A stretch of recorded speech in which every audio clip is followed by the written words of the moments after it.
Good afternoon, welcome back to Fujitsu Forum TV, where we continue to bring you live and exclusive coverage of Fujitsu Forum 2019.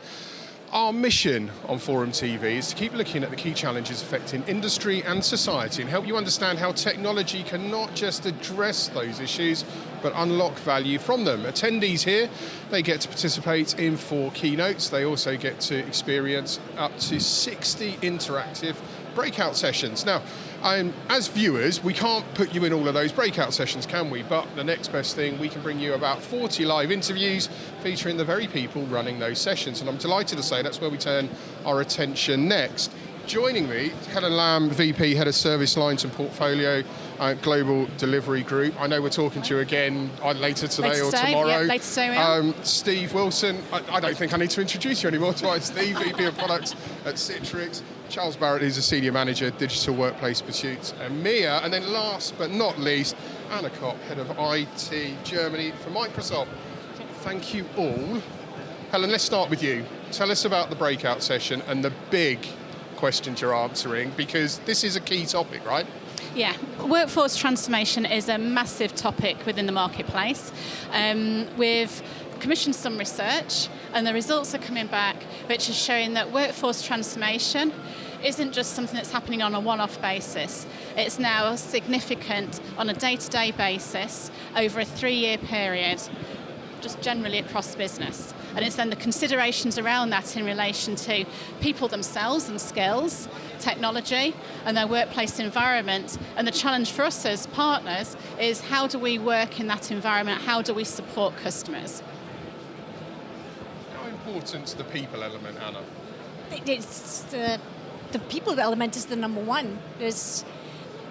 We're talking a lot about AI, artificial intelligence, but in the end, that's a data topic.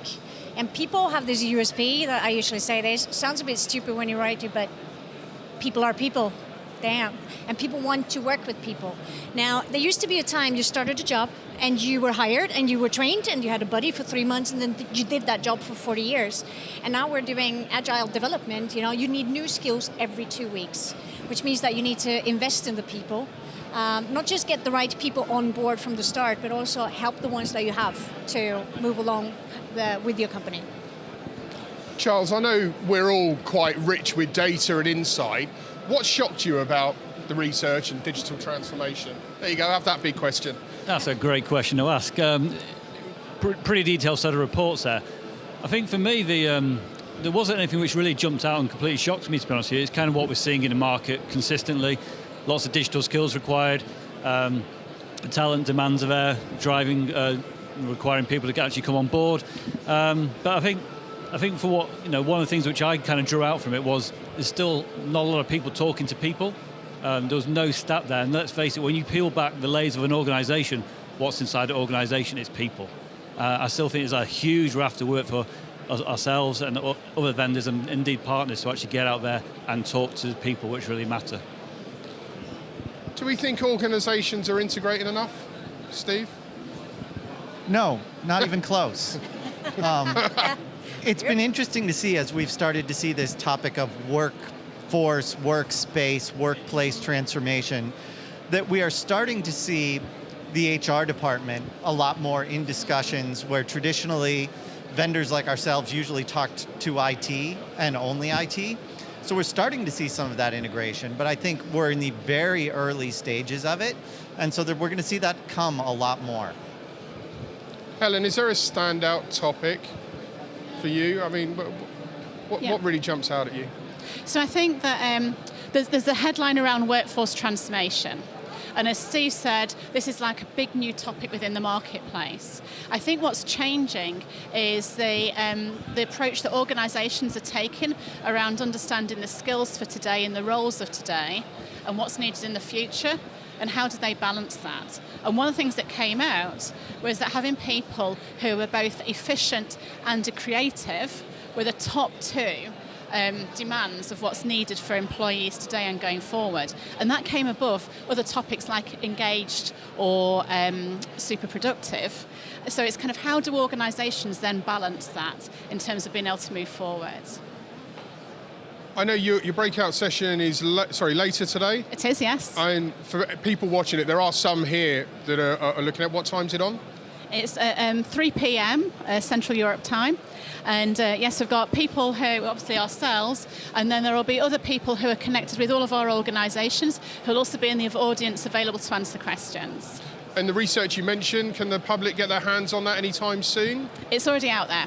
So it was released a few days ago. So if you look at me or Fujitsu on LinkedIn, I think from all of us it's been reposted as well. It's available in the marketplace right now, and I would absolutely recommend anybody to read it. Whether you're in IT or general business, it has real meaning and is really, really useful insight. If you want to be connected with any of our guests, just drop us a note on hashtag Fujitsu Forum TV, and we will make that introduction so you can get your hands on the report. I've been asking this question to everyone all day. I'll come to each of you. This is obviously a hot topic. There's a lot of work that needs to be done. If you have one piece of advice for the businesses watching, what would it be? Get a map of how information flows in your company, because people have a different velocity depending on what departments they are, and they're kind of drawn to a job that suits them. And if you don't understand how people communicate within a team and teams between each other, it's really going to be hard to move the transformation forward. What would you say, Helen? I'd say stay close to your people and understand what they need, because actually they understand themselves and they'll be great on giving you the direction. Steve? This topic of employee experience is new, but you can't underestimate the impact it's going to have in your organization. It can not only increase productivity, engagement, lower your turnover rates, the lifetime value you get out of a new hire can be an order of magnitude greater if you really pay attention to this and optimize for it. Charles, what's your piece of advice? Yeah, it comes under a banner of three things for me: value, vision, and validation. Define your value by working with your people. Define the value which is associated with that vision, and validate it. So go back and actually find out if your vision matches the expectations of the people. Brilliant. Thank you all very much. We promised you insight, didn't we? Well, I think we delivered on that, but go and check the research out. It seems that there's a lot to be learned from the hard work these three businesses have done for you. We're going to continue to bring you insight throughout the afternoon. Next, we're jumping across to a keynote. Fleur Copping is going to be joined by a number of partners on stage, carrying on the co-creation message. That one will be live. What time are we? It's 1:39. 2 o'clock we'll be live back with that. There may be a short delay bringing you the keynote. It depends how many people are going into the keynote session. If it was anything like this morning, we might be 5 minutes late coming to you. But we'll bring you some pictures from around the arena today as well. So join us at 2 o'clock for that. Thanks for watching.